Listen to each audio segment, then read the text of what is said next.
Buenas noches a todos, muchas gracias por su puntual asistencia. Como les contamos por el chat, por el correo, hoy nos corresponde el estudio de la doctrina de Dios y la aplicación a la vida diaria. Me acompaña a Paola Gil, también que nos va a estar. Vamos a estar en la colaboración conjunta en el manejo de la plataforma y la participación. Como les decíamos, vamos a estarnos asignando varios participantes la explicación del capítulo de TRIP en lo que tiene que ver con la doctrina y también con la aplicación de la vida diaria. Les contábamos de varias personas, varios hermanos que van a estar exponiendo por estos días: Juan Manuel Vázquez, Juan David Rodríguez, Álvaro Giraldo, Diego Arboleda, y para un capítulo vamos a estar Paola y yo. Corresponde hoy al pastor Michael Avendaño, creo que él ya está acá. La exposición de la doctrina de Dios y la aplicación a la vida diaria, por lo menos sobre todo el énfasis en la doctrina de Dios. Ustedes ya lo conocieron la vez pasada. Él tiene estudios de teología, coordina la sede de Bogotá del Seminario Reformado Latinoamericano y pastorea la Iglesia Bíblica Gracia y Fe, que queda aquí en Bogotá, en el barrio Normandía. Entonces, buenas noches, pastor, me complace saludarlo, y a Paola también en esta noche. Buenas noches, Claudia. Buenas noches, Paola. Buenas noches a todos. Bendiciones. Gracias, pastor. Entonces, pues lo dejamos aquí en la sesión y pedirle el favor si puede abrir con oración, y seguidamente en la sesión en lo que le podamos colaborar vamos a estar aquí pendientes. La idea es dejar las preguntas para el final. Una vez termine la exposición con Paola, vamos a mostrar rápidamente las guías, pues dónde están las preguntas que se respondieron, sin que nos detengamos como los puntos, y dar paso al final para las preguntas. Entonces, muchas gracias, Pastor Michael. Okay. Paola. Ok, vale, a ustedes muchas gracias. No sé si haya algo más, Paola o Claudia, antes de empezar, o ya oramos y empezamos. Sí, señor. Sí, señor. Okay. Muchas gracias. Okay. Bien, entonces, muchas gracias a ustedes por la oportunidad, gracias a los hermanos y a las personas que se pueden conectar, ¿verdad? Vamos a orar, quiera el Señor ayudarnos en este tiempo, que sea un tiempo de edificación, de bendición. De verdad que me parece importante, y desde la primera vez que conocí la iniciativa, poder apoyar también, e importante iba a decir, tener estos espacios, ¿verdad? Y poder conocer más acerca de Dios, de las Escrituras y de lo que Él nos ha revelado en las Escrituras. Entonces, de verdad, gracias por la iniciativa y por tenerme en cuenta. Oremos entonces, mis hermanos. Padre, te damos gracias, Señor, en esta noche por este tiempo, Dios. En esta noche venimos delante de ti, reconociendo, Señor, tu grandeza. Tú eres un Dios eterno, eres un Dios omnipotente, eres un Dios omnisciente. Tú eres inmutable, Señor Dios. Tú no cambias. Y eso es de tanto aliento y de ánimo para nosotros en medio de un mundo cambiante, en medio de unas circunstancias con las cuales nos enfrentamos a diario. Señor Dios, tú permaneces, tú eres fiel, tu palabra permanece, Señor Dios. Por eso en esta noche queremos exaltarte, Señor. A pesar de estos atributos que nosotros no podemos comprender a la perfección, Señor, a pesar de tu grandeza, tu gloria, tú te has querido dar a conocer. Tú has querido que nosotros podamos conocerte, Señor Dios, en la persona de Cristo. Por eso en esta noche venimos en el nombre de nuestro Señor Jesús, pidiéndote que por favor seas tú en medio de nosotros, que tú bendigas este espacio, Señor. Tú ayudes a cada hombre, a cada mujer que se conectan allí al otro lado, Señor. Y a través del estudio nos ayudes a crecer en el conocimiento tuyo. Pero no solo eso, sino como veíamos en el libro, que el autor del libro, sino que podamos aplicar ese conocimiento en nuestra vida diaria. Gracias por este tiempo, Señor Dios. Oramos en tu nombre, Jesús. Amén. Amén. Bien. vamos entonces a comenzar con el tema de la doctrina de Dios, ¿cierto? Y nos estamos basando en el libro escrito por Paul Tripp, y hay otro libro de R.C. Sproul con el cual también nos estamos apoyando. Hay una presentación que yo les voy a compartir para ir llevando como la secuencia y un hilo, ¿verdad? En el tema que vamos a tratar, como les decía, en cuanto a la doctrina de Dios. Entonces, si ustedes me permiten compartir, voy a poner allí en pantalla y comenzamos de esta manera con la presentación. ¿Me pueden confirmar, por favor, si están viendo allí en Sí, la señor. pantalla? Sí, señor. Ok, gracias. Vamos a hablar de la doctrina de Dios. De hecho, la teología es definida, ¿verdad? Como veíamos la vez pasada, como el estudio de Dios, el conocimiento de Dios. Y si hay algo en lo cual la iglesia hoy por hoy languidece, está necesitada, es de conocer a Dios, realmente quién es Dios, porque la iglesia en ese sentido y lamentablemente no conoce quién es Dios. Hoy vamos a procurar en estos, creo que 30 minutos tengo. ¿Me confirman el tiempo, por favor? ¿Cuánto tengo? Hasta 45 minutos, sí, señor. Ok. En estos 35, 45 minutos poder explicar y poder hablar algo de lo que el autor de este libro nos habla y de lo que en sí las escrituras nos habla. Y quiero empezar hablando con lo que empieza hablando la Biblia, ¿cierto? Si usted tiene por allí su Biblia, la puede abrir en el capítulo de Génesis 1 y el autor del libro nos habla de esto, ¿cierto? Cómo la Biblia empieza y hay una expresión con la cual empieza todo el texto bíblico, con 4 palabras, dice el autor. En el principio, Dios, ¿cierto? En el principio aparece allí en Génesis 1, Dios. Ahora, se nos dice que en el principio Dios creó, ¿verdad? Y se nos explica cómo Dios creó poco a poco los cielos, la tierra y todo lo que en ellas hay. Pero yo quiero hacer empezando este tema haciendo esta pregunta. ¿De qué nos empieza hablando el Génesis? Génesis capítulo 1, ¿cuál es el tema? ¿O de qué nos empieza hablando Génesis allí?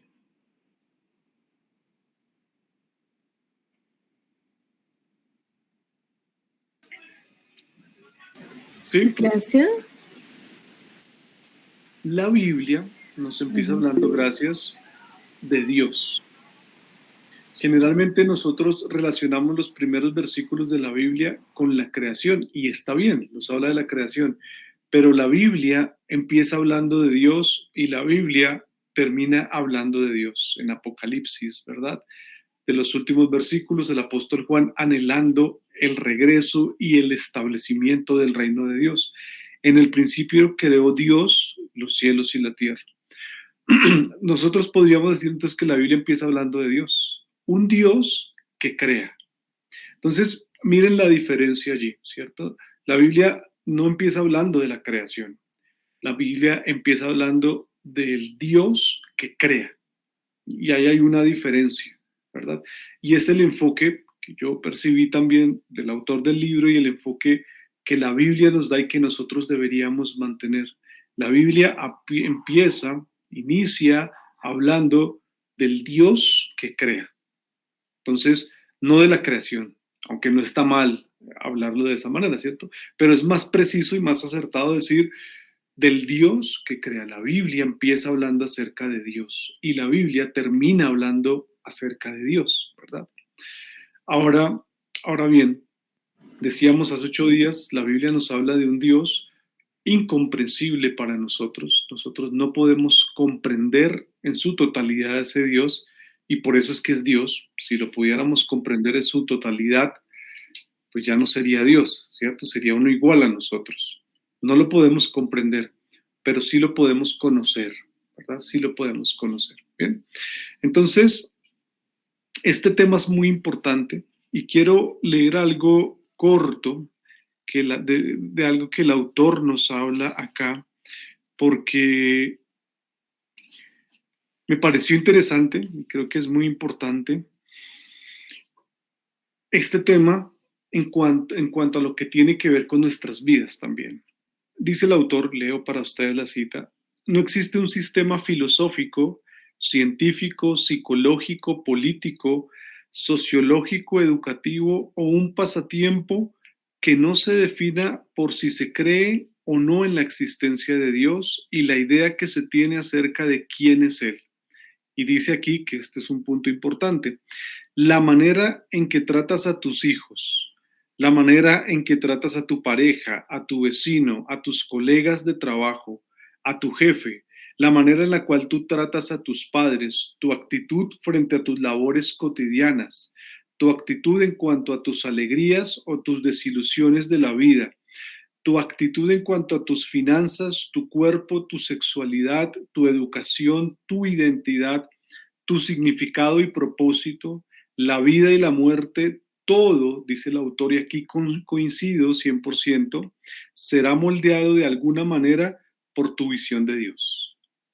Dependiendo de cuál sea mi visión de Dios, dependiendo de eso, yo voy a comportarme, voy a manejarme, voy a educar, voy a manejar mis finanzas, mi cuerpo, la sexualidad, voy a tener propósito a la vida o a la muerte. Todo depende de cuál sea mi visión y mi conocimiento de Dios. Por eso esto es tan importante. Bien, con esto en mente vamos entonces a ir desarrollando algunos aspectos que toca el autor en cuanto a los atributos de Dios. Generalmente hay una división clásica que la mayoría de teologías sistemáticas manejan en cuanto a los atributos, que son los atributos comunicables y los atributos incomunicables, ¿cierto? Es la manera clásica en la cual se habla acerca del ser de Dios. Y en ese sentido nosotros no hablamos, ¿verdad? Solo en términos de que Dios existe, sino hablamos también en términos de que Dios es, ¿verdad? Dios no es que solo exista, Dios es. Él es el principio y Él es el final, ¿verdad? Entonces, cuando hablamos de los atributos de Dios, hay unos atributos que hacen parte solo del ser de Dios, ¿verdad? Solo del ser de Dios. Y hay otros atributos que Él, en cierta medida, ha querido compartir con nosotros. Por ejemplo, el atributo del amor de Dios, ¿verdad? Del conocimiento de Dios, de la bondad de Dios, de la justicia de Dios. Hay unos atributos que el ser humano comparte, por eso puede amar, por eso procura justicia, ¿verdad? Y por eso hace lo que hace. Hay otros que no, ¿verdad? Hay otros atributos que son solo del ser de Dios. Ahora, esos atributos del ser de Dios, todos hacen parte de Él, son de Él. Él es cada uno de esos atributos mejor. Los ha tenido por la eternidad, ¿verdad? Hay una forma en la cual uno de los, creo que es A.W. Tozer o Pink, no recuerdo, habla en uno de sus libros de los atributos de Dios. Él habla acerca de la soledad de Dios. Cuando Dios, por decirlo, estaba solo, ¿verdad? Él en tres personas existiendo por la eternidad, nada había sido creado y Dios existía de una manera plena y perfecta. Y él habla de la eternidad de Dios y creo que el título del capítulo es La soledad de Dios, cuando Dios estaba allí pleno, no como solo aburrido, como a veces nosotros relacionamos la soledad, sino pleno en Él, existiendo por la eternidad. Y en un momento decide crear, ¿verdad? Esto nosotros podemos entenderlo como lo que la Biblia nos dice en cuanto a que hay un solo Dios verdadero. Ese Dios que ha existido con estos atributos plenos, cada uno de ellos. Y nosotros podríamos afirmarlo, como lo hace el autor, de esta manera, como ese único Dios. Solo hay un Dios verdadero y es un Dios único en esencia. Por eso la oración que repetían los judíos, basados en Deuteronomio 6, ¿verdad? Escucha, oh Israel, el Señor es nuestro Dios, el Señor uno es, ¿verdad? Uno es. Recordemos que cuando Moisés, el autor de Deuteronomio, escribe esto a los judíos, para los judíos era muy importante entender que había un solo Dios, ¿cierto? Un solo Dios. Ellos venían de una cultura politeísta, ¿cierto? Los egipcios tenían muchos dioses. El río Nilo era un dios, el sol era un dios, el dios de la vegetación, había muchos dioses. El pueblo de Israel sale y para Moisés era importante que esto quedara en la mente de ese pueblo que está saliendo. No, no hay muchos dioses. De hecho, eso que ustedes vieron que los egipcios adoraban al Nilo, al sol, al dios de la vegetación, eso lo creó el Dios verdadero. Por eso en Deuteronomio 6:4, escucha, oh Israel, el Señor es nuestro Dios, el Señor uno es, ¿verdad? Uno. Esta palabra uno es interesante y en su momento tendremos el tiempo para hablar, porque esta palabra uno que aparece acá es uno compuesto, uno compuesto. Por ejemplo, cuando en Génesis 2 se habla acerca de que el hombre y la mujer se unirán y serán una sola carne, ¿verdad? Y el hombre dejará a su padre y a su madre y se unirá con su mujer y serán una sola carne. Esa palabra uno es uno compuesto. Es como cuando yo digo un racimo de bananos, ¿cierto? Es un racimo, es uno, pero está compuesto, ¿verdad?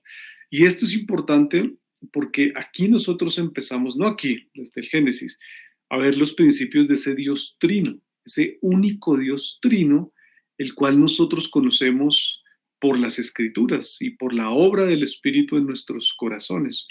Solo hay un Dios verdadero, este uno es, como les digo, ese uno compuesto, y por eso podríamos nosotros hablar de Dios en tres personas, ¿verdad? Ese único Dios verdadero, que es un Dios que existe o subsiste, dicen algunos eruditos, en tres personas. Miren lo que dice Isaías 48:16, el versículo que aparece en pantalla.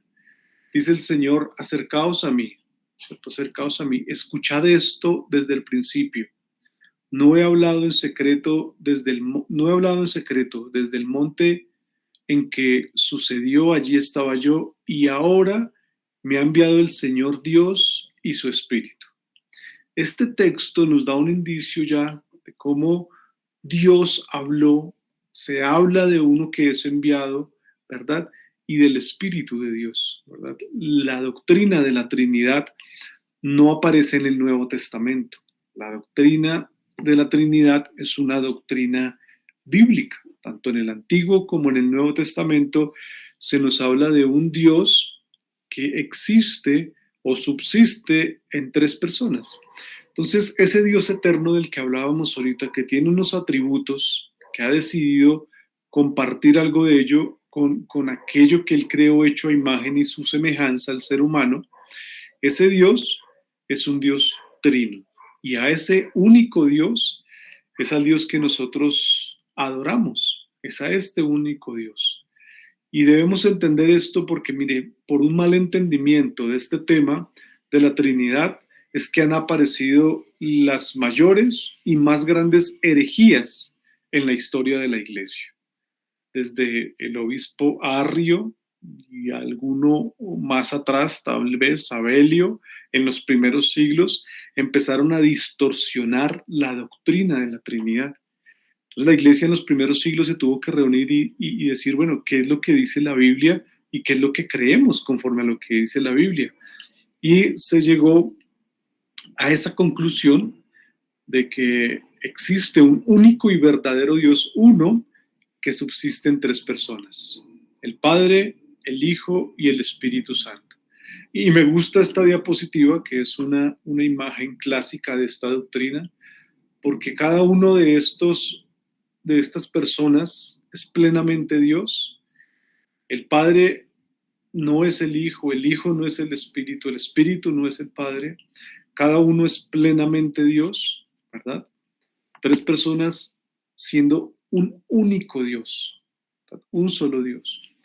Dice el autor, en la unidad de la deidad hay 3 personas de una sustancia, poder y eternidad. Dios el Padre, Dios el Hijo y Dios el Espíritu Santo. Bien, entonces, es importante que en esta doctrina de Dios entendamos esos atributos como Él los ha dado a conocer por las Escrituras, siendo ese Dios trino, el único Dios.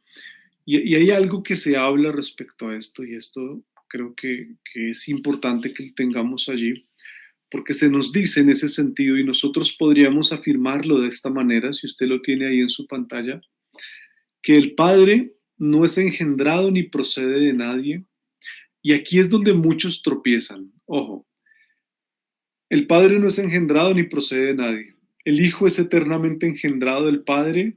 El Espíritu Santo procede eternamente del Padre y del Hijo. El hecho de que se hablen estos términos no significa que el Hijo o el Espíritu Santo empezaron a existir en algún momento. No, han existido eternamente. Eternamente. La mayoría de sectas atacan estas doctrinas y, por ejemplo, niegan la divinidad de Cristo, ¿verdad? Hay muchas religiones que niegan la divinidad, hablan de Cristo como del Hijo, como un profeta, como un maestro. Algunos dicen es que Jesús fue alguien avanzado para su época, ¿cierto? Él pudo leer lo que estaba pasando en su época, lo que iba a pasar, entonces transmitió todas estas enseñanzas. No, Jesús no fue simplemente alguien avanzado en su época, no fue simplemente un buen maestro, no fue simplemente un profeta. Jesús era y es Dios, el Hijo, quien procede o es engendrado, es la otra palabra que se usa, eternamente por el Padre. Esto tiene una dosis de misterio, es verdad, pero es lo que la Biblia nos enseña. No es como que el Hijo empezó a existir en algún momento o el Espíritu Santo, no. Existen eternamente y tienen esta relación de procedencia, engendrado. El Hijo engendrado por el Padre y el Espíritu que procede eternamente. Mira lo que dice, ahí me gusta como dice, del Padre y del Hijo. ¿Mm? Ese Dios, nosotros entendemos que es un Dios y esta afirmación es de vital importancia también. Es un Dios invisible, no tiene cuerpo, partes o pasiones. Saben, en teología esto se conoce como la simplicidad de Dios. La simplicidad de Dios. ¿Qué quiere decir? Que Dios no está compuesto por partes. Y esto es un error que incluso algunos teólogos contemporáneos han hablado y tocan este tema, diciendo que Dios es compuesto, como que es una parte de amor, una parte de bondad, una parte de santidad, una parte de omnisciencia, ¿cierto? Que es como por partes y Dios es cada una de esas partes, cada uno de esos atributos, cualidades de manera plena. O sea, él no tiene una parte de amor, Él no tiene una parte de santidad y una parte de bondad. Él es plenamente amor. Él es amor. De hecho, así se describe en la Biblia. Él es santo. Por eso hablábamos del ser de Dios, no solo de la existencia de Dios, porque Él es. ¿Se acuerdan los yo soy?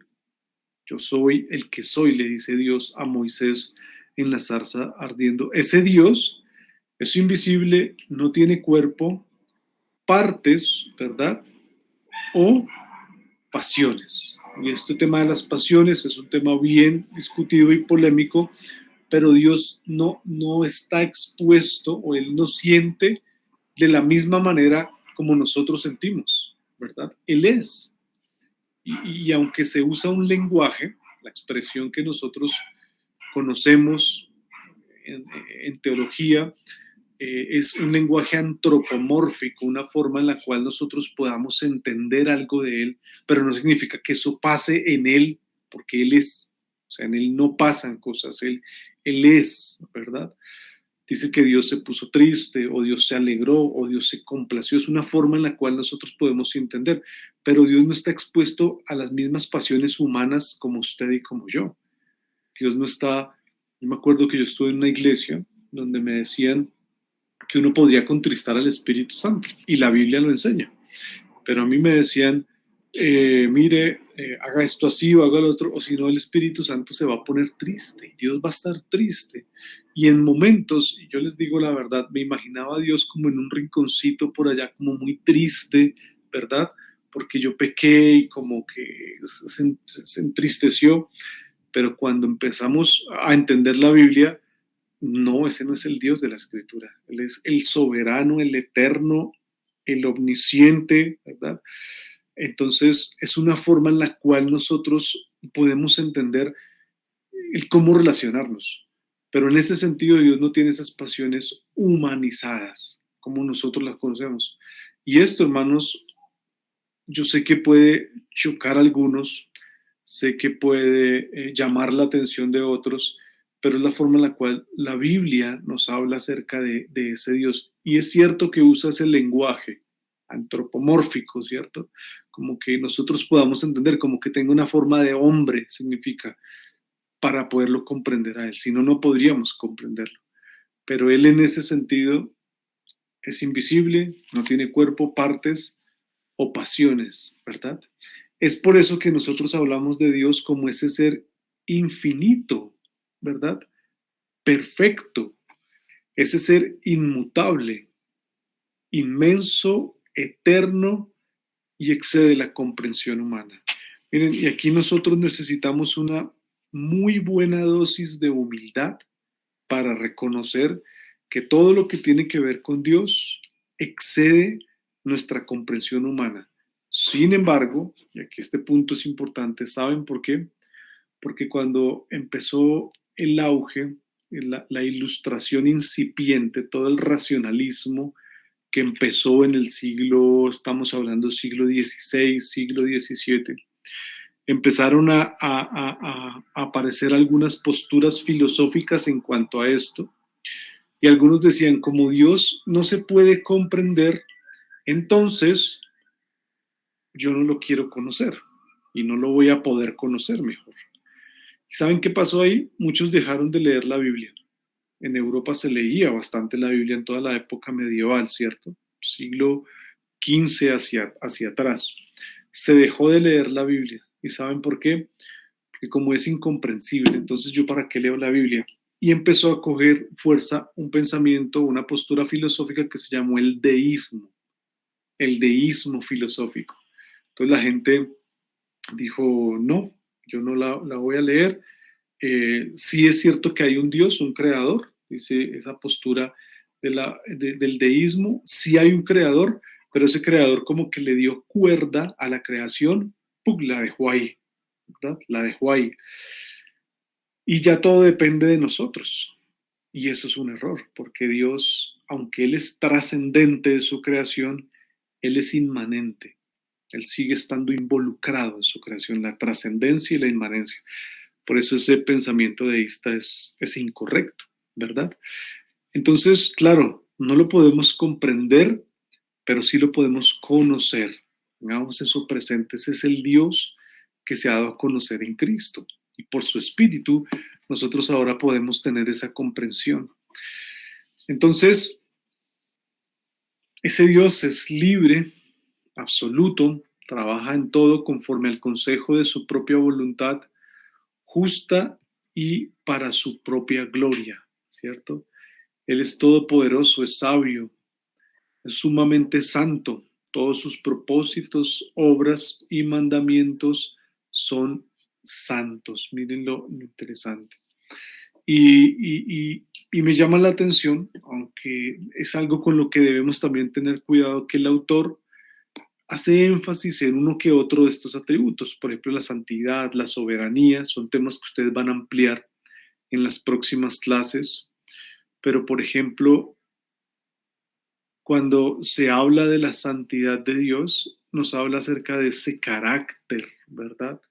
Pero ojo a esto, una vez un profesor en el seminario nos hacía la pregunta. Yo la verdad no quise responder porque no tenía como claridad en el momento. Pero él dijo, si tuviéramos que rescatar o hacer sobresalir un atributo de Dios, ¿cuál sería ese atributo que usted rescataría? Y para mi sorpresa, bueno, no tanto para mi sorpresa, pero sí para la del profesor, la mayoría de estudiantes, éramos un grupo como de 20, 22 tal vez, dijeron, si hay un atributo que es más importante que todos, es la santidad de Dios. Y el profesor, después de darnos muchas explicaciones en cuanto al ser de Dios, pues llegó a la conclusión y nos dijo que era un error, que la santidad de Dios no era el atributo más importante, aunque hay buenos autores que dicen que la santidad es ese atributo que hace brillar todos los otros atributos de Dios. Pero todos los atributos de Dios en ese sentido, podríamos decir, son importantes, ¿verdad? Todos. Si hay un atributo que hoy por hoy es muy importante, ¿saben cuál es? La inmutabilidad de Dios. Saber que nuestro Dios no cambia, es inmutable.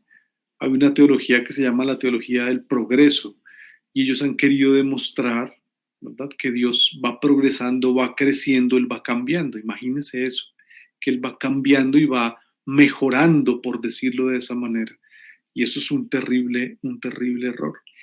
Entonces, cada uno de los atributos son importantes, cada uno de esos atributos, y el atributo de la santidad se habla bastante, ¿verdad? Aquí tenemos la porción de Isaías 6, donde Isaías describe, ¿verdad?, lo maravilloso, esa visión maravillosa que él tuvo en Isaías capítulo 6. Él dice, en el año de la muerte del rey Usías, ahí ya nos ubica en el tiempo, ¿cierto?, donde estaba Isaías en ese momento. Nosotros podemos datear el año, el contexto que estaba pasando en el reinado de Usías, si estaba reinando al norte, al sur, ¿verdad? Pero en ese momento, dice Isaías, vi yo al Señor sentado sobre un trono alto y sublime, y su manto llenaba el templo, por encima de él habían serafines, cada uno tenía 6 alas, con 2 cubría su rostro, con 2 cubría sus pies, y con 2 volaban, y el uno al otro daban voces diciendo, Santo, Santo es el Señor de los ejércitos, llena está toda la tierra de su gloria. Tremenda visión, ¿no? Glorioso. Y se estremecieron los cimientos de los umbrales a la voz del que clamaba, y la casa se llenó de humo. Y entonces Isaías dijo, ay de mí, porque perdido estoy, pues sois hombres de labios inmundos. Los judíos tenían claro que aquella persona que veía a Dios, esa persona moría, ¿verdad? Entonces, por eso Isaías dice, yo soy de labios inmundos, yo voy a fallecer, ¿verdad? De inmundos de labios, y ahora mis ojos han visto al Rey, como dice el versículo, el Señor de los ejércitos. Y esto es un texto también que nos habla acerca, más adelante, de Cristo, porque Cristo en ese sentido es el mediador, ¿verdad? Entonces, la santidad de Dios, y el autor habla un poco de esos significados de esa santidad de Dios, y aquí nos habla de la trascendencia. Acuérdense de estos términos también, por favor, la trascendencia. Dios está por encima de toda su creación, y Él es completamente distinto de todo ser creado. Él es distinto. Algunos teólogos lo llaman como el otro. Él está fuera de cualquier categoría que nosotros conozcamos, ¿verdad? Y a pesar de ese esplendor, ¿verdad?, todos los demás seres en la tierra y en el cielo son simples criaturas. Solo Dios es Dios separado, trascendente, inaccesible e incomparable, ¿cierto? Él está allí en los cielos. ¿Mm? Entonces, la santidad de Dios nos habla de esa grandeza, de esa trascendencia, de lo inaccesible, de lo incomparable que es Él, ¿verdad? Esos atributos. Y en ese sentido también nos habla de cómo Él no solo es el ser puro, santo, perfecto, sino que es separado, ¿verdad? Y aquí nosotros vemos ese doble concepto, esa doble aplicación de este tema de la santidad. Y esto es importante porque al pueblo de Dios se le llama ser santo. A nosotros no se nos llama ser inmutables, ¿cierto? Porque nosotros estamos cambiando todo el tiempo. A nosotros no se nos llama a ser omniscientes porque no podemos tener todo el conocimiento. Al pueblo de Dios se le llama ser santo. Al pueblo de Dios se le llama ser amoroso. Al pueblo de Dios se le llama ser humilde, ¿verdad? Pero en cuanto a la santidad, tiene como esas dos connotaciones. Apartados, ese Dios que es apartado, ¿verdad? Puro, separado, perdón, que es apartado, que es separado, pero también que es puro, ¿verdad? Eso es como lo que nosotros entendemos de santidad, separado y pureza. Y ese es el llamado que se nos hace a nosotros, como les decía, apartarnos, a separarnos de la corrupción moral, como dice ahí, como Él está separado, apartarnos de esa corrupción moral y vivir en pureza para Él, ¿verdad? Por su Espíritu. Esa santidad de Dios nos dice que Él es muy, Habacuc 1:13, muy limpio de ojos para ver el mal y dejar no ser agraviado, ¿verdad? Ni puedes ver el agravio, perdón. No puede ver ese agravio. Porque tú no eres un Dios que se complace en la maldad. El malo no habitará junto a ti, Salmos 5:4. Entonces, Dios es santo significa que Él es puro y que Él es apartado. Y aquí a manera de aplicación, eso nos habla algo a nosotros. Cuando se nos llama a ser santos, no se nos llama a ser mojigatos, ¿verdad? O apartarnos de las cosas. No, no, no, se nos llama apartarnos de la corrupción moral, en medio de donde vivimos, apartarnos y procurar la pureza de Dios. ¿Bien? Dios en ese sentido, entonces, podríamos, hablando de estos atributos, ¿verdad? Y de lo que hemos considerado en cuanto a su ser, es la fuente de toda vida, gloria, bondad y bendición. Él es la fuente, ¿verdad? Todas mis fuentes están en ti, dice el salmista. Solo Él se basta a sí mismo, en sí mismo y para Él mismo. No necesita criatura alguna que Él ha creado ni deriva gloria de ella. Antes bien revela su gloria en ellas por medio de ellas, hacia ellas y sobre ellas. Bien. Él es el manantial, la fuente de todo ser, todas las cosas son de Él, por medio de Él y son para Él. Esto es interesante porque de verdad, cuando nosotros conocemos a Dios como Él realmente es, entendemos que las cosas son de Él, ¿verdad? ¿Y qué significa eso? Si yo lo pongo en práctica, ¿verdad? O sea, que la familia que Dios me ha dado, si soy papá, si soy esposo, si soy esposa, es de Él. Las cosas son de Él. La casa, el carro, o sea, somos mayordomos, ¿verdad? Yo tengo la oportunidad de pastorear una iglesia y yo no puedo hablar de mi iglesia, yo hablo de la iglesia del Señor, ¿verdad? Todas las cosas son de Él, existen por medio de Él y existen para Él, ¿verdad? Esto nos habla de la gloria de Dios. El autor habla de esa gloria de Dios en esos capítulos que encontramos donde se habla acerca de la doctrina de Dios. Y esto, mire, hablarlo de esta manera muchas veces, y de hecho lo es un golpe para el orgullo del ser humano, porque el ser humano se cree el centro. Si hubo un problema en medio de la secularización que nosotros vimos unos siglos atrás, si hubo un problema, es que se sacó a Dios del centro y se puso al hombre en el centro. Entonces ahora Dios hace las cosas para mí, son mías, ¿verdad? Y bueno, Él sí Él es el que las hace, pero es el centro. Cuando nosotros estudiamos, entendemos que quita al hombre del centro y Él vuelve a estar en el centro. Dios, ¿verdad? Nos habla acerca de eso, ¿verdad? Es interesante porque eso nos ayuda a entender mejor la soberanía de Dios, dominio sobre todas las cosas para hacer por medio de ellas, para ellas y con ellas todo lo que le plazca, la soberanía de Dios. ¿Quién podrá detener su mano? Dice Daniel. ¿O quién podrá decirle qué haces? Dice Job. Él es el que hace. Y hace en medio de todas las cosas, ¿verdad? Las hace para ellas, con ellas, todo lo que le plazca. ¿Mm? Nada está oculto, el conocimiento de Dios infinito nos habla de su omnisciencia, es infalible e independiente de todo lo que creó, ¿verdad? Por eso no hay azar, ¿verdad? Por eso nosotros no vivimos bajo la suerte, como que suerte o fue el azar. No, es Dios, la providencia de Dios, ¿cierto? Y eso es algo que nosotros, porque en medio de esa secularización de sacar a Dios, entonces ya, no, ya cuando pasaba algo no se hablaba como que Dios lo permitió o Dios lo está llevando a cabo de esta manera, no, eso es suerte, o a veces como se dice, el destino, ¿no? Se habla del destino. No, hermanos, no es el destino, no es la suerte, es Dios, el que providencialmente en su providencia va llevando a cabo cada una de las cosas. Él no es solo santo, amor, bondad, sino que Él es justo. Miren, este es uno de los atributos que más se ha erradicado en los púlpitos de la iglesia contemporánea, la justicia de Dios. Se habla mucho del amor de Dios, pero Dios es justo. Por su justicia Él debe castigar el pecado.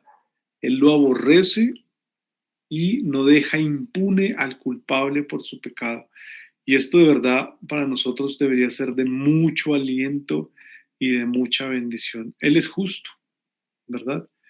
Y sabemos que hay un lugar donde van a pagar los malos, aquellos que han abusado de tantas personas, de niños, que han hecho tanta maldad, un día van a pagar porque Dios es justo. Y eso es bueno, ¿verdad? No se queda solo que es amor, sino se habla de la justicia de Dios en ese sentido. Dios es justo y encontramos estas dos definiciones. Esa palabra justo denota la justicia o excelencia moral de Dios.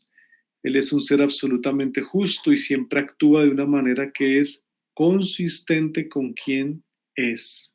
¿Mm? En ese sentido, no hay nada malo o incorrecto en cuanto a la naturaleza o las obras de Dios. Él hizo todo bueno, ¿verdad? Él nunca hará nada que justificaría una acusación de maldad contra él. Dice el Salmo 145:17, el Señor es justo en todos sus caminos y bondadoso en todas sus obras, ¿verdad? Entonces la justicia de Dios nos habla de esa excelencia.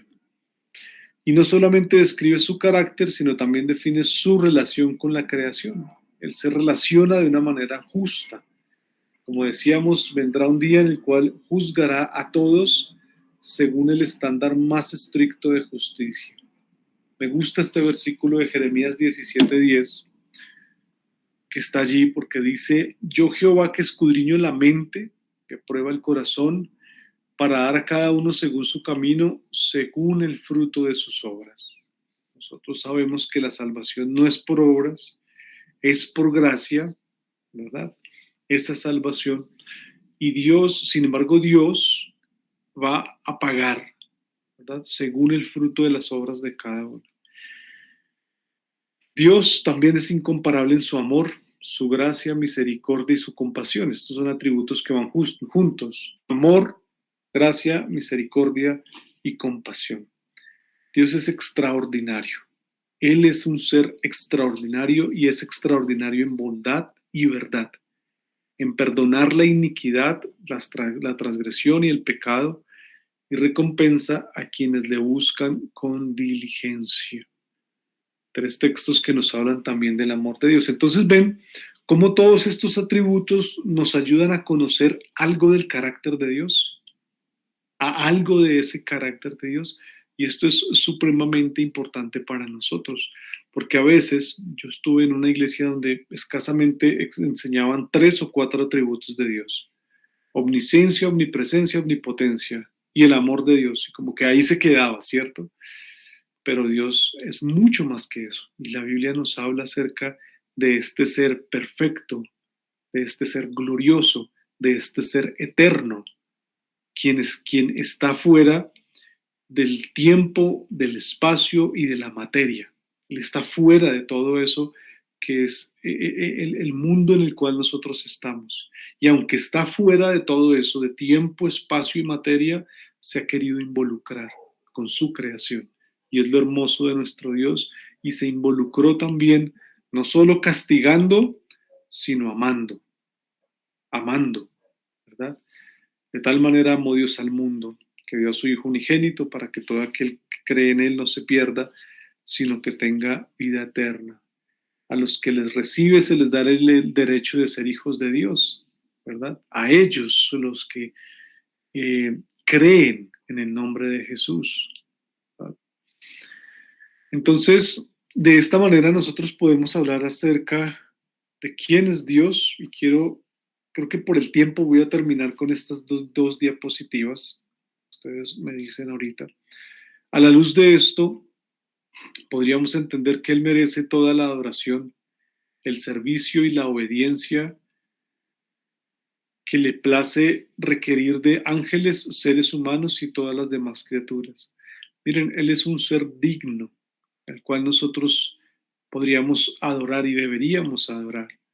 Toda persona debería hincarse, ¿verdad? Postrarse delante de ese Dios y adorar, servir, obedecer, y yo añadiría, y amar a ese Dios, ¿verdad? Ese Dios que nos ha amado con ese amor eterno. Y quisiera terminar con esta pregunta, y tal vez, repito, por temas de tiempo, podemos con esta pregunta pasar a revisar lo de la guía de estudio y a la sección de preguntas y respuestas. ¿Me corrigen o cómo seguiríamos? Pregunta: ¿cómo afecta, teniendo en cuenta esto, cada aspecto de nuestra vida, el hecho de creer que Dios es el creador y soberano de todo lo que existe? ¿Cómo afectaría eso realmente toda nuestra vida? Dice el autor que esto debería llenarnos de asombro, de reverencia, de adoración, de humildad, ¿verdad? De confianza, de propósito. Si esto es así, yo le decía a la iglesia la vez pasada, el cristiano debería ser la persona con más confianza y esperanza en todo el mundo, porque creemos en este Dios que hemos descrito, ¿verdad? Que se ha dado a conocer. Y esto debería ser glorioso, y como dice Paul Tripp en el libro, con lo que empecé leyendo, esta creencia, esta verdad, esta doctrina va a afectar cada una de las áreas de nuestras vidas. Va a afectar qué vemos en el computador, va a afectar la conversación que tenemos con una persona, va a afectar qué hago yo los domingos, el día del Señor, para ir a la iglesia.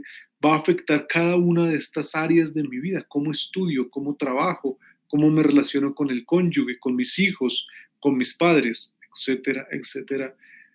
Cómo lo está afectando y cómo podría afectarla. Y ese es uno de los intereses de este curso, ¿verdad? Estas clases, no solo quedarnos en la teoría, sino llevarlo a la práctica, ¿verdad? Llevarlo a la práctica.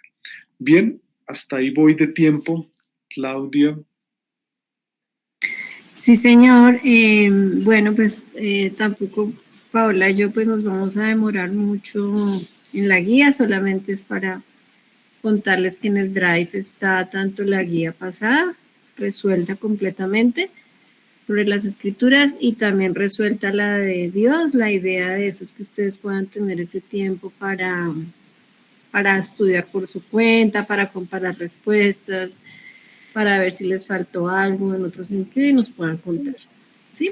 Entonces, Paola, no sé si puedes presentar o yo las muestro muy rápido, y también para que ahorita abramos el conversatorio, a ver si los participantes tienen preguntas respecto a lo que se ha expuesto de la doctrina o respecto a algún punto de la guía.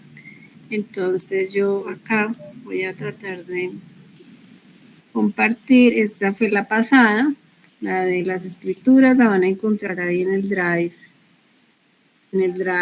en la carpeta 2, que corresponde, porque la carpeta 1 es de la introducción, entonces ustedes van a encontrar el esquema, van a encontrar las respuestas todas en azul. Estos temas ya se vieron la vez pasada, entonces no los vamos a repetir, pero estamos como muy atentos a sus preguntas. Tratamos de que toda la provisión de Dios a través de la escritura estuviera ahí explicada, más los pasajes, un pasaje de los tantos que hay para mostrarnos en todo lo que nos ayuda la palabra de Dios, en los pasajes que analiza el autor y que nosotros también tratamos pues de ampliar. Interesante nos pareció, perdónenme que me haya pasado muy rápido, nos gustó mucho con Paola, cuando se habla del papel del Espíritu Santo, ¿no? Y él mismo dice, cuando yo hago un libro, pues no puedo estar con cada lector explicándole, se me pasó acá, no lo encuentro, explicándole lo que dice la palabra, pero con el Espíritu Santo es como si Dios le estuviera explicando a cada uno la palabra, como si nosotros pudiéramos tener al autor dedicándose a enseñar, a explicar, a aclarar y ampliar, y ese es el papel del Espíritu Santo. Ahí está, nos llamó mucho la atención como esa perspectiva que tiene Tripp. Dice, yo escribo un libro y sigo mi camino. Al lector le corresponde interpretar lo que he escrito, yo no me desplazo hasta el lugar donde se encuentra cada uno de mis lectores para sentarme con ellos todo el tiempo que sea necesario, aclarando lo que he escrito, asegurándome de que hayan entendido y ayudándoles a aplicar el contenido del libro. Pero eso es exactamente lo que Dios hace. Él va donde quiera que va su palabra, Él se sienta pacientemente con los lectores cada vez que abren su libro, les enseña conforme a la palabra. Dios no solo es el autor de su palabra, sino también su maestro principal. Cuando recibes la palabra de Dios, también recibes al Dios de la palabra, y eso es muy hermoso. Queríamos compartirles ese pedazo y bueno, ahí van a encontrar el resto pues de la guía.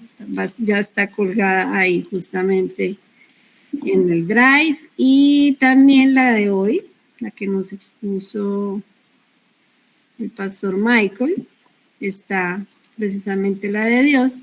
Y aquí pues voy a dejar que Paola, si quiere resaltar algún punto de esta, ahí está el esquema de todo el capítulo, sobre la primera parte, que son la doctrina, los atributos, la gloria de Dios y la guerra por la gloria, entendiendo la gloria de Dios como la expresión, ¿cómo se llamaría? La expresión externa de todos los atributos de Dios. ¿Sí? Entonces, cuando el Señor nos dice los cielos cuentan la gloria de Dios, pues nos está exponiendo de su grandeza, de su eternidad. Entonces, ahí es muy hermoso todo lo que Él expone acerca de la gloria de Dios y de la guerra por la gloria que hay en nuestros corazones, ¿no? El hombre pecador, por naturaleza, como decía el pastor, siempre quiere ser el centro del universo, y va a haber una guerra por la gloria, y cada vez que nosotros queremos ser el centro, queremos acaparar la fama, el honor, queremos robar lo que solo le pertenece a Dios. Y ahí en la segunda parte, no sé,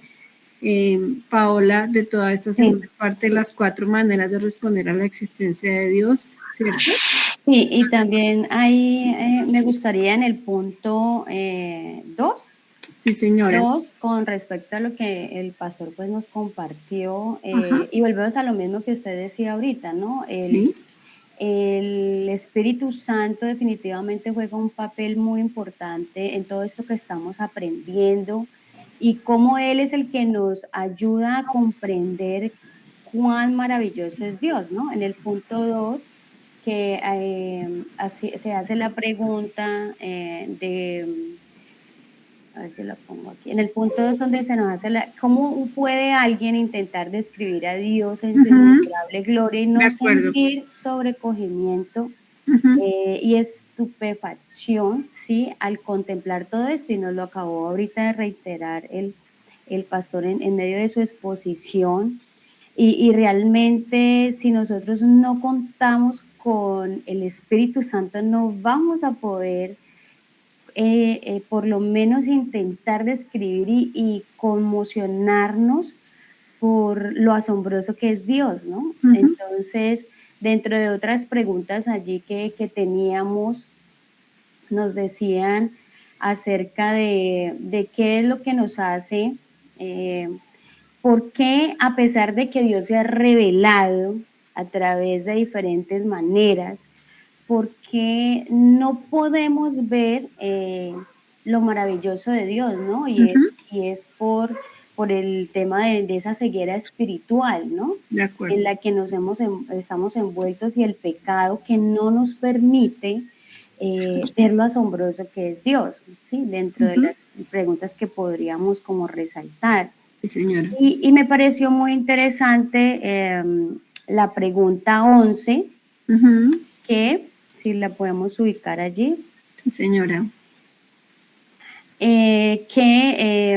Después de entender, de tratar de comprender, yo pienso, porque no creo que alcancemos a comprender a través de esta clase todo lo que realmente el autor quiere que nosotros entendamos, lo que Dios quiere que entendamos a través de su palabra, pero de pronto, ¿cómo podemos empezar nosotros a afinar el corazón para poder realmente contemplar lo maravilloso de Dios, ¿sí? Y cuáles son esas formas de empezarlo a hacer, ¿no? Que viene ya en el tema de la aplicación. Entonces el autor nos comparte algunos elementos, algunos tips que podríamos empezar a poner en práctica para empezar a conocer esta doctrina de Dios y llevarla a la realidad, porque realmente lo que se quiere a través de este estudio, lo que pretende el autor, es que realmente creamos, ¿cierto? Porque parte de ese aislamiento o ese alejamiento o ese distanciamiento que tenemos de Dios es que realmente no creemos, ¿sí? Somos incrédulos de todas las maravillas de Dios, ¿sí? Entonces, el autor nos da varios elementos que podemos empezar a poner en práctica para llevar a la vida diaria el conocimiento y la doctrina de Dios, ¿no? Como es contemplar todo lo que hay alrededor de lo que Dios ha hecho, ¿sí? Dediquemos tiempo para contemplar cada mañana cada uno de esos pasajes maravillosos de la Escritura. Él también nos invita a que estudiemos, pasemos tiempo estudiando, ¿sí? Porque podemos reunirnos aquí, compartir unas horas, pero el conocimiento y la comprensión de Dios, que nunca la vamos a llegar a comprender el 100%, pero por lo menos no vamos a ir un poquito más allá, no va a ser simplemente yendo los domingos a la iglesia o asistiendo a estos cursos, sino pasando tiempo con la palabra de Dios, ¿no? Adorar todo el tiempo, ¿no? Y cada uno de estos elementos que invitamos pues a las personas a que lo revisen, a que empecemos a poner en práctica estos elementos que el autor trata como de ayudarnos a tener ahí a la mano para todo el entendimiento de la doctrina de Dios, ¿no? De acuerdo, sí, señora. Sí, esa parte es muy bonita. Realmente él como que nos ruega, ¿no? Que apartemos ese tiempo por la mañana. No es fácil en medio de tanto ajetreo y tanto trabajo que pudiéramos planear ese tiempo temprano, porque llega el día y a todos nos ha pasado que nos enredamos en muchas cosas, poder apartar ese tiempo y realmente entrar en contacto con la palabra, ¿cierto? Con una actitud de oración, con una actitud de asombro, de escucha, y no solamente leer la palabra, sino estudiarla, ¿cierto? Y para eso nos contaba pues la vez pasada el pastor Michael de las Biblias de estudio que nos pueden ayudar en esa comprensión. La adoración, aunque entendiendo no solamente la adoración como un tiempo en el que yo canto o oro un salmo, sino la adoración se entiende como toda la vida, pero podemos tener en ese tiempo un espacio de adoración recordando y glorificando a Dios por sus atributos, ¿cierto? Entregarle de manera consciente en nuestro día, podernos examinar a la luz de la palabra, confesarle y clamarle por nuestras necesidades y hacerlo un hábito. No es fácil y pues hay que hacer cosas, de pronto uno por la mañana y como mamá está muy cansada, pero de pronto uno alista una ropa calientica, una ruana, unas medias, ¿cierto? Para poderse levantar a una hora, por lo menos una hora antes de toda la rutina y poder tener ese espacio con esos medios de gracia que nos ha dado Dios para leer su palabra, deleitarnos en ella, estudiarla y orar. Entonces sí me pareció muy bonito. Y otro punto también adicional que me gustó cuando tú pones aquí, tú lo pusiste en la guía, Paola, de los 4 tipos, a ver si me acuerdo. Por acá está. Está en el punto 7. Punto 7. Me gustó mucho cuando él habla de identificar y escribir brevemente cuáles son las 4 maneras de responder a la existencia de Dios, ¿no?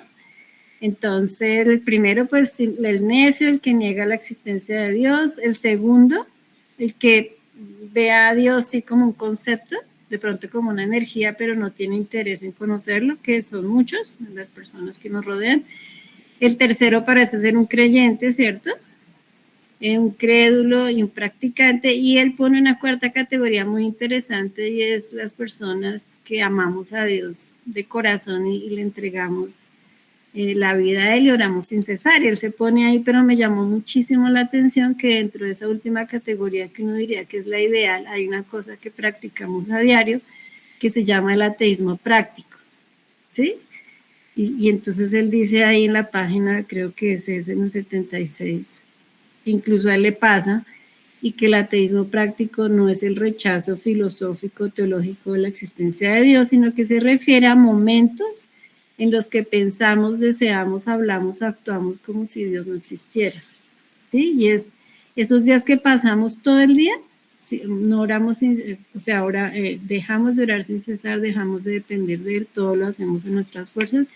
De alguna manera somos unos ateístas practicantes, ¿sí? Me pareció muy duro lo que él dijo, pero sí lo confronta a uno y dice que puede ser en momentos en que hacemos trampa en un examen, cedemos a la murmuración de nuestros hermanos en la iglesia, en que damos lugar a la lujuria, cuando buscamos ser el centro de atención, puede ser cuando tratamos mal a la esposa o le hacemos exigencias egoístas al esposo, cuando decidimos que la aceptación de tus amigos es más importante, eso tiene que ver con los hijos, la aceptación de tus amigos es más importante que obedecer a tus padres. Puede ser permitirte a las mamás arrebatos de ira con los hijos, ¿cierto? A quienes fuiste llamado a criar con paciencia y fidelidad. Puede ser un instante de agresividad en el carro o con un compañero de trabajo o una circunstancia en general en el que en sentido funcional adoramos algo creado más que al creador. Entonces creo que es un punto bastante confrontante. No sé si lo viste ahí, Paola. Me pareció. Sí, claro. ¿Sí? En esa cuarta categoría que uno dice es la ideal, ¿no? No solamente soy un creyente, sino que soy un adorador 100%, pero él dice que caemos en ese ateísmo funcional. Entonces ya dejamos ahí porque se va acabando el tiempo y lo ideal sí es que las personas puedan, de pronto los que hicieron la guía, ¿cierto? O quien tienen alguna pregunta respecto a lo que expuso el pastor Michael. Yo tengo algunas. Dos preguntas, una que tiene que ver con la invisibilidad de Dios, y sabemos que Dios es invisible, no, es decir, y lo dice en la escritura, Él no tiene cuerpo, ¿sí? Y sin embargo, pues Jesús también es Dios, y Jesús hoy en día entiendo que Él vive en carne, que Él tiene un cuerpo humano cuando resucitó, ¿cierto, pastor? Entonces, ¿cómo explicar eso, no? Él es invisible y de hecho entiendo por también la Biblia reformada que la estoy estudiando ahorita, la de la herencia de la reforma que nos recomendó hace unos días, donde dice que al ser Dios invisible, hace al hombre hecho imagen y semejanza a Él para que lo revelemos a Él, es decir, para que vivamos para su gloria mientras nos deleitamos en Él, como dicen algunos teólogos, variando un poco la frase que te decimos, pero ¿cómo decir que Dios es invisible? Que sí lo es, sabiendo que Jesús, que es una persona de Dios, pues hoy en día, pues después de resucitar, no es invisible. Esa es una pregunta. Y bueno, tengo una para más adelante, pero después de las preguntas de los participantes la voy a hacer. No sé si Paola tengas otra para que... No, señora, esperemos a ver qué. Bueno, listo. Okay. Vale, gracias. Sí, Dios en esencia es un Dios invisible porque Él no tiene partes, ¿verdad? No tiene forma. Él es espíritu en ese sentido, o sea, Él es, ¿verdad? Y Dios se encarna, la segunda persona de Jesús, la segunda persona de la Trinidad en Jesucristo, para salvar, ¿verdad? Para salvar. Y se da a conocer de esa manera. Entonces cuando hablamos de Cristo ya, de Jesucristo mejor, estamos hablando de esa doble naturaleza, ¿verdad? Divina y humana, con un propósito específico. Vino Jesús a redimir, a restaurar lo que se había dañado, podríamos decir, desde el paraíso. Entonces, Él se hace hombre con el propósito de salvar, de rescatar, y sigue siendo en esencia invisible, ¿verdad? Ya la segunda persona de la Trinidad, por decirlo, toma su doble, toma ahora esa naturaleza humana, y él ahora, ¿verdad? Está en esa condición, podríamos decirlo, está en esa condición esperando venir a juzgar, ¿verdad? Con su cuerpo físico, y es, podríamos decir, la bondad y la misericordia de Dios manifiesta en Cristo para darse a conocer. Y en esa doble naturaleza, pues vemos la divinidad de Cristo, ¿verdad? Entendida como en acción, ¿verdad? Actuando en ese sentido, sin dejar de ser invisible, lo sigue siendo, pero por una gracia, una misericordia se dio a conocer para salvar. Pero nosotros afirmamos, como dice las Escrituras, que Él es un Dios invisible. O sea, en esencia la Trinidad no tiene forma. Ese Dios trino existe, ha existido, y no lo podemos ver o percibir por nuestros sentidos, o sí, por nuestra capacidad sensorial, sino, como ustedes decían, por el Espíritu es que nosotros lo podemos percibir y entender, ¿verdad? Entonces, si Él se hace hombre para venir a salvar, podríamos decirlo así específicamente, sin dejarse de ser quien es Él. Sí, señor. Y relacionado con eso, lo aprendí en el curso de teología bíblica que hubo allá, por una pregunta que se hizo, cuando en Romanos 8:9 se habla del Espíritu de Cristo, ¿sí? Cuando uno habla del Espíritu de Cristo, el Espíritu de Dios es el mismo Espíritu Santo, porque a veces hay personas que distinguen como si cada persona de Dios tiene su Espíritu y está el Espíritu Santo. Entonces, y en ese sentido, Cristo también, cuando dice que voy a estar con ustedes hasta el fin del mundo, y está con uno y uno lo cree, claro, Él es invisible porque yo no veo a Jesús ahí. Entonces, en ese sentido, en esencia, Él es invisible, pero sí me asalta la duda en varios pasajes, cuando se habla del Espíritu de Dios, el Espíritu de Cristo, y se sabe que existe la persona Dios, Espíritu Santo. Sí. Hay una confusión en momentos, porque cuando se habla de Jesús, o sea, de Jesucristo, en vida, ¿verdad? En persona, pues nosotros entendemos que Cristo es persona y Él tiene los dos elementos que tienen toda persona, un elemento material y un elemento inmaterial, su cuerpo físico y su parte espiritual, o su alma, ¿cierto?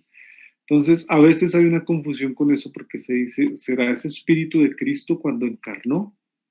¿Verdad? O sea, para que alguien para que una persona, sea un ser humano, debe tener por lo menos estos dos elementos, ¿verdad? El elemento físico y el elemento inmaterial, alma o espíritu, ¿verdad? Que entendemos que son un sinónimo. Entonces está el elemento físico y el elemento inmaterial, un elemento material, un elemento inmaterial. Entonces ahí se habla de Cristo como persona. Él tuvo estos dos elementos como cualquier ser humano, ¿verdad? Entonces a veces se confunde diciendo que si ese es el espíritu de Cristo, el espíritu que Cristo tuvo cuando Él falleció. Y nosotros podríamos interpretarlo y entenderlo que no, porque Él fue persona en su momento, ¿verdad? Con esas dos naturalezas, luego murió, resucitó, está sentado a la diestra del Padre, pero no se habla como del Espíritu Santo y el Espíritu de Cristo y el Espíritu de Dios, ¿no? Y el Espíritu del Padre, perdón, es el Espíritu de Dios en ese sentido. Entonces, cuando se habla del Espíritu de Cristo, nosotros podríamos entender que Él por su Espíritu está con nosotros, es el Espíritu Santo, porque Él dice, yo me voy, pero les dejo el Consolador, ¿verdad? Refiriéndose al Paracleto, ¿verdad? Al Espíritu Santo como tal, al que consuela. Entonces, en ese sentido, nosotros podemos entenderlo, interpretarlo como el Espíritu Santo, el Consolador que Dios nos ha dejado. Sí, señor, gracias. He visto que Ricardo ha dejado unos mensajes. ¿Será que Ricardo de pronto está sin audio? ¿O puedes poner el micrófono, Ricardo? Que él ha dejado. Buenas noches. Hola, Ricardo. Sí, para que puedas hablar. No, básicamente, pues Pastor Michael hablaba sobre la inmanencia y la trascendencia. siempre me ha gustado profundizar un poquito en esos términos porque pues, no son como de manejo diario. Entonces, rico pues poder profundizar un poquito, ¿no? Cuando Pastor Michael hizo la pregunta de qué iniciaba hablando la Biblia, pues hablaba yo de la existencia de Dios y que arranca dándola por hecho, ¿no? No entra a demostrarla, sino en el principio Dios. Y pues ahorita tú que hablabas de, Claudia, de lo invisible, pues me acordaba de Lucas, ¿no? Mirad mis manos y mis pies, que yo mismo soy, palpad y ved, porque un espíritu no tiene carne ni huesos, como veis que yo tengo. Y pues esa doble naturaleza de nuestro Señor que nos permite tratar de comprender un poquito entre esa inmensidad y profundidad, pues, eh, cómo Él vino a salvarnos y ser nuestro sustituto. Vale, gracias, Ricardo. Sí, señor. Para responder a la pregunta o para ampliar un poquito este concepto de ese Dios trascendente e inmanente. Sí, puntual, la definición, ¿verdad? De trascender está por encima o fuera de, ¿cierto? Dios no está contenido dentro del espacio, dentro del tiempo o dentro de la materia. Él está fuera de Dios, ese ser que ha existido, ¿verdad? Entonces podemos definir trascendencia como de esa manera. Inmanencia, como que él, a pesar de que está fuera de, se involucra, ¿verdad? Hace parte activa de su creación, se involucra en su creación. Y estos dos conceptos son muy importantes para nosotros como cristianos evangélicos, porque muchas de las sectas o herejías o de las tergiversaciones que se han dado porque se quedan en una o en otra, ¿verdad? En la trascendencia se quedan que Dios es trascendente, está por fuera y Dios no se involucra. Los deístas decíamos, ¿cierto? Incluso los gnósticos en un sentido. O sea, Dios está por allá, Él está por fuera, sí es un ser superior, pero no se involucra y no lo podemos conocer. Y eso es un error, ¿verdad? Porque sí, nuestro Dios es trascendente, pero Él también se ha involucrado y se va a conocer ni más ni menos que en la persona de Cristo. Estas personas por eso rechazan de entrada a Cristo. Dios se ha dado a conocer en Cristo, pero Él ha obrado en toda la historia de la creación, en su providencia. Podemos decir que Dios es inmanente porque providencialmente va llevando a cabo, va tejiendo, podríamos decir, los hilos de su plan de redención, de salvación, que nos van a llevar a la consumación cuando Cristo venga por segunda vez. Entonces Él se ha involucrado. Y ese concepto también es muy importante sin dejar al otro a un lado. Los que han dicho que de Dios se ha involucrado llevaron esta enseñanza de la inmanencia de Dios a un extremo panteísta, podríamos decir. La palabra pan viene de ese prefijo que significa todo, panteísmo, ¿verdad? Como que Dios es todo, Dios está en todo y Dios es todo, la inmanencia. Entonces los panteístas, creo que Baruch Spinoza fue un filósofo que habló de esto. Él decía, claro, Dios creó el árbol y Dios está en el árbol y Dios es el árbol, ¿cierto? La inmanencia está tan involucrado que Dios es el océano, Dios está en el océano, pero Dios es el océano. Y no, porque en su trascendencia Él es diferente a su creación, ¿verdad? Aunque está involucrado.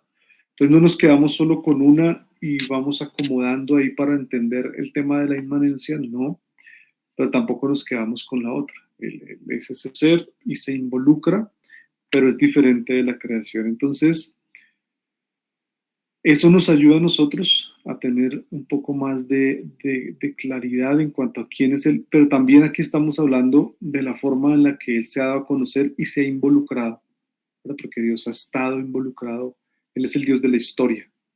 Cada civilización, cada régimen, cada cultura que ha trascendido, que ha salido y se ha caído, Él ha llevado cada uno de estos planes o del desarrollo de esto. Nosotros lo entendemos de esa manera.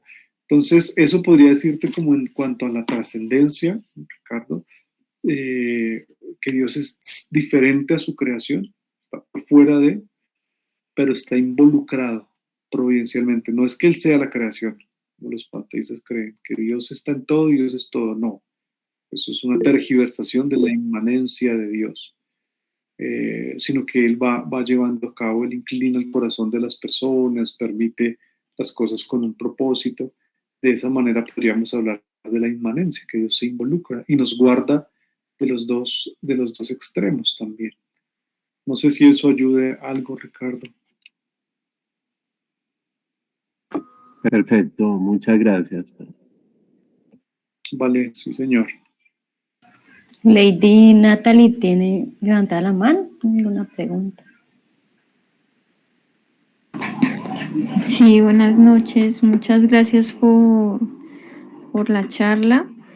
Pues a mí me llamó mucho la atención la idea de que dependiendo cómo, bueno, voy a bajar la mano, cómo veamos a Dios, así dirigimos nuestra vida, nuestro comportamiento, nuestra vida en familia, nuestra respuesta al deber ser de nuestro rol en el mundo.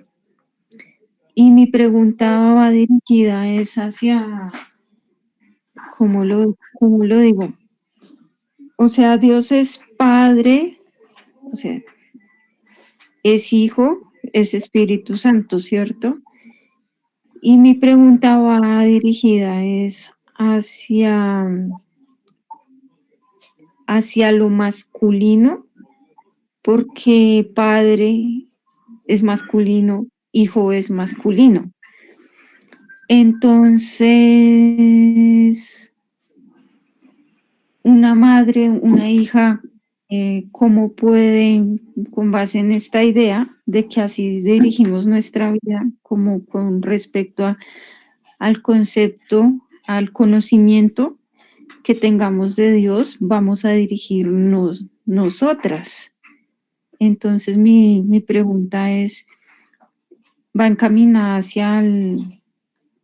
hacia la exclusión? O sea, ¿por qué se excluye el rol femenino en la Trinidad? Porque ¿cómo hacemos para saber conocer a una divinidad masculina y conociendo a Dios como masculino, cómo nosotras nos ejercemos en un rol pues que claramente al que Dios pues nos hizo fue en un rol femenino? Esa es como mi pregunta, porque pues si conocemos a Dios es en lo masculino, es como padre y es como hijo. Okay. Bien, gracias. O sea, como que no tenemos, sí, o sea, es como que mi pregunta va es que conocemos a Dios, pero ¿cómo dirigimos nuestra vida hacia lo femenino, siendo que Dios es masculino? Esa es mi pregunta. Sí, entiendo tu pregunta. Gracias por hacer la pregunta. Y creo que es una pregunta importante teniendo en cuenta ahorita todo este tema ideológico que nos ha golpeado, ¿no? De la ideología de género, el feminismo y todo este tema. Dios tendríamos que empezar diciendo no tiene género ni sexo, ¿cierto? Él no tiene género ni tiene sexo, Dios. Porque el género y el sexo es dado al ser humano, ¿verdad? Entonces Dios es un ser que no tiene un género o no tiene un sexo en ese sentido.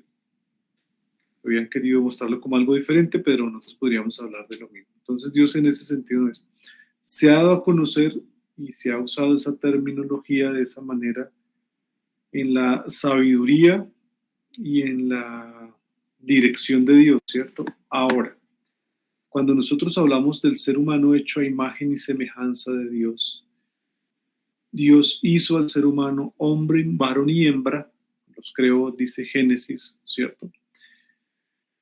Y cuando hablamos de que ese ser humano, varón y hembra, representan a Dios, ¿verdad? Ellos somos los representantes de Dios como hombres y como mujeres, es que tanto el hombre como la mujer tienen la capacidad de reflejar, y esto es importante, Lady, el carácter de Dios a la sociedad. El carácter de Dios, los atributos de Dios que acabamos de hablar. Entonces, tanto el hombre como la mujer pueden manifestar y cultivar, me gusta como lo decían los griegos, las virtudes, ¿verdad? En el carácter de la persona, podríamos decir, el amor, la fidelidad, la santidad. Esos atributos los pueden cultivar tanto el hombre como la mujer. Ahí no hay distinción, Lady, ¿verdad?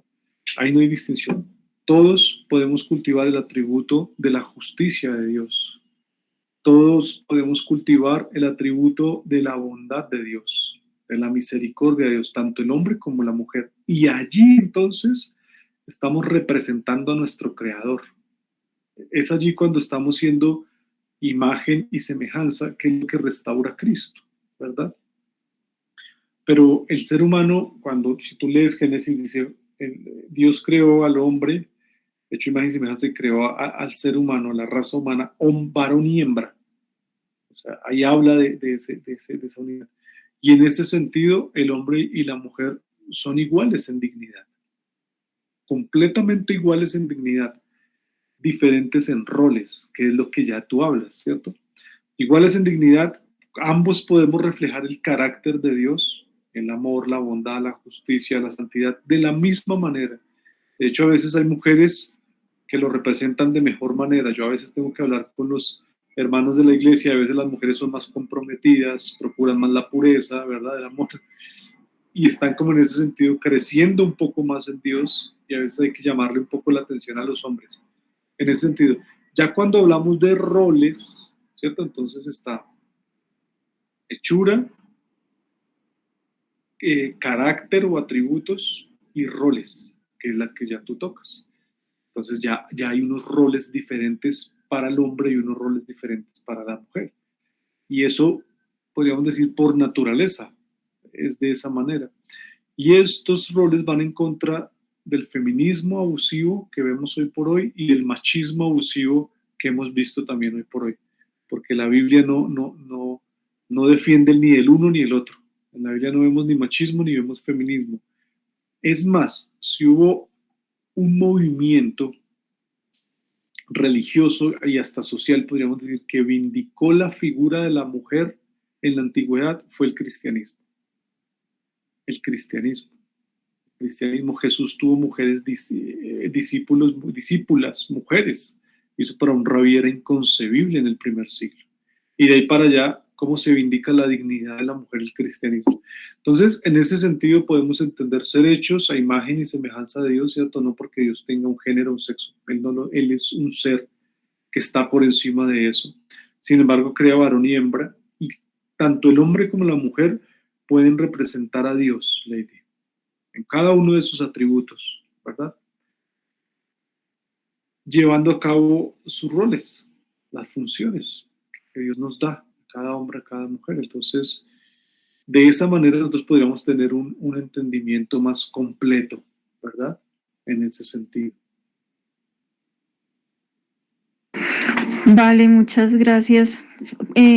Pues entonces estoy pensando como en el replanteamiento del concepto, cuando dice que como conocemos a Dios, o no sé si tal vez lo estoy tomando de una manera muy literal, que así como nosotros conocemos a Dios, llevamos nuestra vida. Entonces ahí fue cuando me planteé la inquietud, pues, de que Dios es Padre. Entonces, no sé, puede sonar un poco absurdo, pero, o sea, Dios es Padre, las mujeres también tenemos que ser padres, y bueno, eso pasa, ¿sí? Eso pasa. Pero entonces de pronto también sería como replantearme ese concepto también. sobre la figura. Pero bueno, muchas gracias por aclarar el Vale. que pues, podemos reflejar los atributos compartidos de Los Dios. atributos con nosotros. comunicables, podríamos decir. Exacto, los comunicables.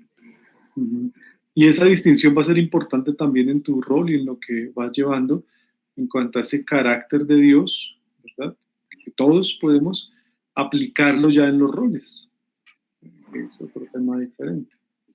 Vale, Lady, gracias. Vale, Michelle, muchas gracias. Sí, a veces el rol del pastor pasa que se cuestiona, ¿no? Se cuestiona el rol y Jesucristo es un ejemplo de que él se despojó, ¿no? Y vino a ser hijo, ¿no? Y a veces no por tener ese rol fue menos que el Padre, ¿no? Ellos, los tres son dignos, son Dios. Pero sí, a las mujeres nos tienden mucho, sobre todo cuando estamos dentro del cristianismo, sobre todo la crítica del mundo va hacia el rol. Sí, si usted tiene el rol de ser ayuda, por ejemplo, entonces es un rol inferior. ¿Sí? Si usted, pero Jesús es el máximo ejemplo de servicio, ¿no? Que vino a servir. Y no solo eso. Perdón. No, ya terminé, sí, señor. No solo eso, sino lo que dices, cuando se habla de la mujer como ayuda idónea, el Espíritu Santo, que es Dios, la misma dignidad de Dios, tiene el rol de ayudador. Él es el ayudador y él no es menos que el Padre ni es menos que el Hijo. Él sigue siendo Dios, ¿verdad? Pero sí es a veces esas distinciones que se hacen, porque el Espíritu Santo nos es dado como el consolador, el ayudador, ¿verdad? Y Él es Dios, Él no deja de ser. Pero entiendo lo que dices de eso, sí, que a veces, y el mismo Cristo también con su rol y su función de salvar, se tergiversa, ¿no? Y muchas veces se llegan a esas conclusiones personas no regeneradas que también no han nacido de nuevo y no tienen esa comprensión. Eso ocurre. Pero es cierto, sí.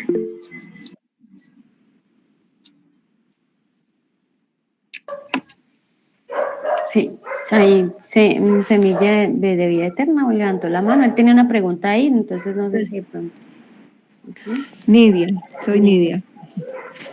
Sí, tengo, bueno, una pregunta y un comentario. La pregunta tenía que ver, porque quedé pensando en el tema, perdón, buenas noches, ¿me están escuchando? Sí, Nidia. Sí, bueno. Ok, al principio el tema de Jesús hoy está en cuerpo, fue como una aseveración, no sé si lo entendí mal, pero hoy Jesús está en cuerpo, me queda ahí la duda.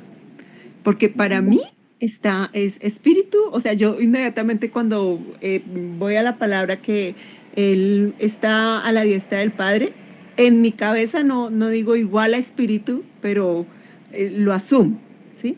Hasta hoy que escucho, el día de hoy, Jesús está en cuerpo, entonces quería como aclarar si sí o no.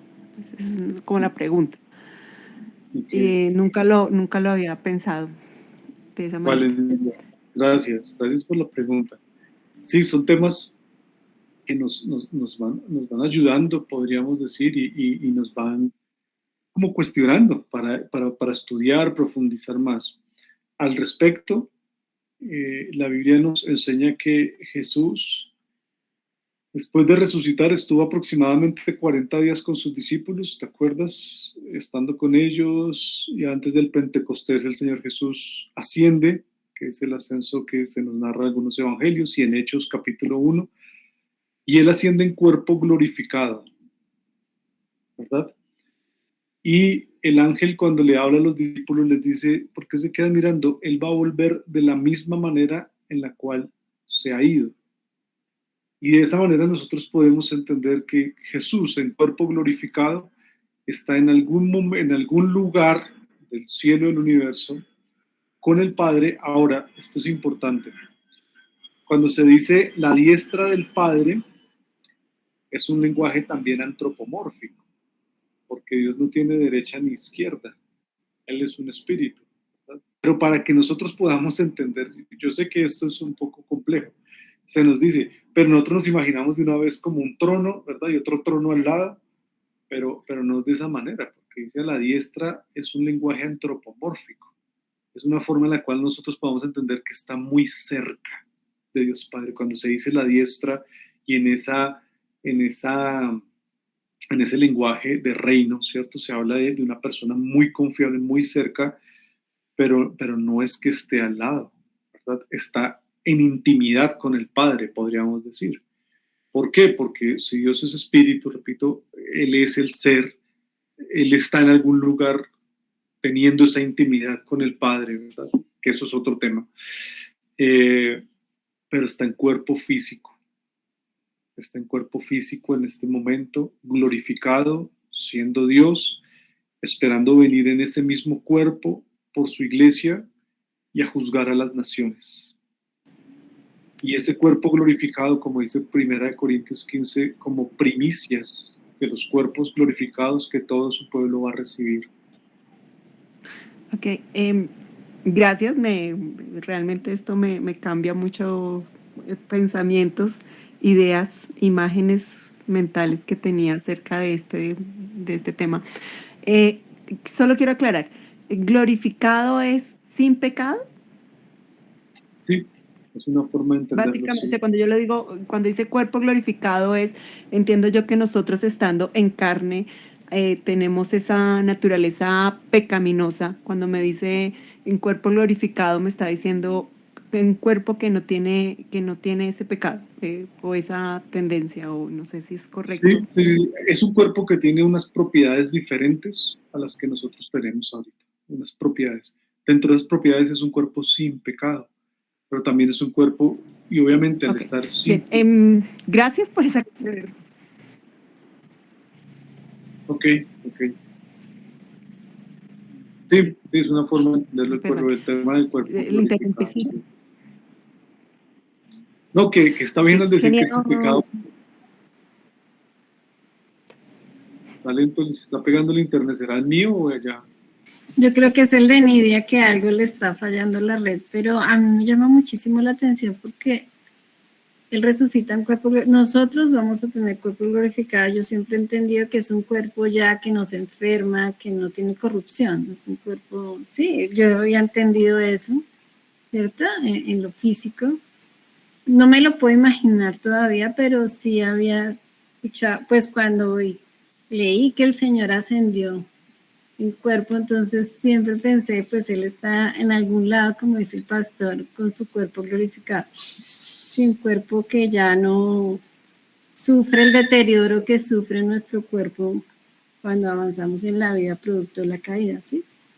Exactamente, sí. Bueno, no, muchas gracias. Perdón, quería hacer otro comentario, si puedo. Sí. Sí, es en cuanto al tema de hombre-mujer. Y pensaba en el tema de la iglesia. He visto muchos hombres cuando se van a acercar o cuando hablan, es la esposa, es la novia, y que Jesús viene como por su novio y está santificando su iglesia. Entonces, es como el sentido contrario de cuando hablo de Dios, cuando hablo del Padre, cuando hablo del Hijo, es masculino, pero cuando se habla de la iglesia es femenino. Y siendo yo mujer, yo digo, para mí es un poco más fácil hablar del amado, acercarme al amado, pero cuando es hombre, ubicarse en ese espacio también es un poco complicado. Ya entender que Dios, sí, o sea, cuando me acerco al Padre, entender no hay género, no hay sexo, pues me aclara un poco, y en ese orden, pues también me ubica un poco la iglesia. No sé si es correcto lo que estoy diciendo, pero sí, me lleva a pensar en eso. Sí, ayuda. Cada una de esas analogías y metáforas nos ayudan a crecer en ese entendimiento, como dices. Sí. Creo que Valeria alzó la mano y creo que sería como la última pregunta, tal vez. Ahorita tengo algo también. Sí, pastor, muchas gracias. La pregunta es, cuando llegue nuestro momento, nuestro cuerpo va a ser, pues entiendo yo, glorificado, pero también vamos a ser cuerpos celestiales y también cuerpos materiales. Lo entiendo porque pues en algún momento se refleja que cuando Jesús bajó, pues él era carne. Y pues he escuchado yo siempre que uno va a ser cuerpo también material, va a comer, va a caminar, sí. Quisiera como aclarar un poquito esa parte de nuestro... Sí. Vale. Sí, tal cual. Hay un concepto popularizado del cielo como que fuéramos a estar como con pañal, cada uno de nosotros pasando de una nube a otra, ¿cierto? Y con un arpa por la eternidad, ¿verdad? Y no es así. Nosotros vamos a estar en cuerpos glorificados, trabajando, desarrollando sociedades en una nueva tierra y en un nuevo cielo sin pecado. O sea, eso es algo inimaginable para nosotros, ¿verdad? Glorificando a Dios, viviendo para Él plenamente con esos cuerpos glorificados físicos. Sí, vamos a estar eternamente con el Señor de esa manera. Gracias, Bien. pastor. Nos pasamos 12 minutos. Y no sé si ya le podamos pedir por último que cerremos en oración y nos despedimos.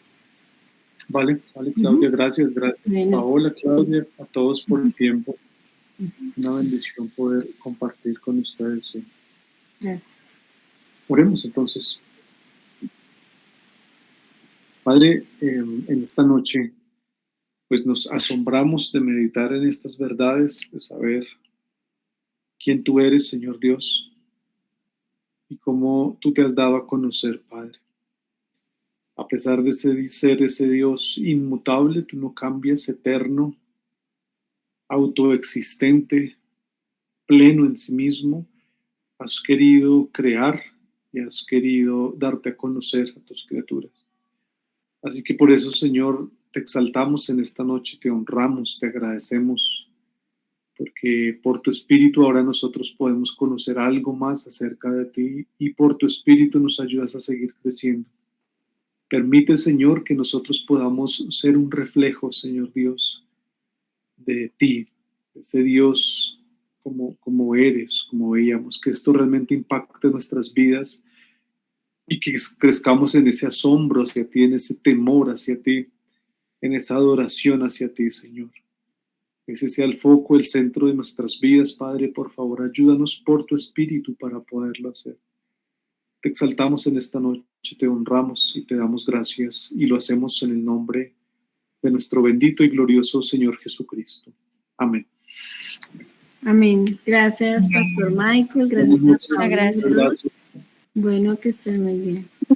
Muchas gracias. Dios los bendiga por este tiempo tan lindo. Gracias. Gracias por compartir la información tan valiosa. Gracias. Chao, bendiciones. Muchas gracias, bendiciones. Gracias.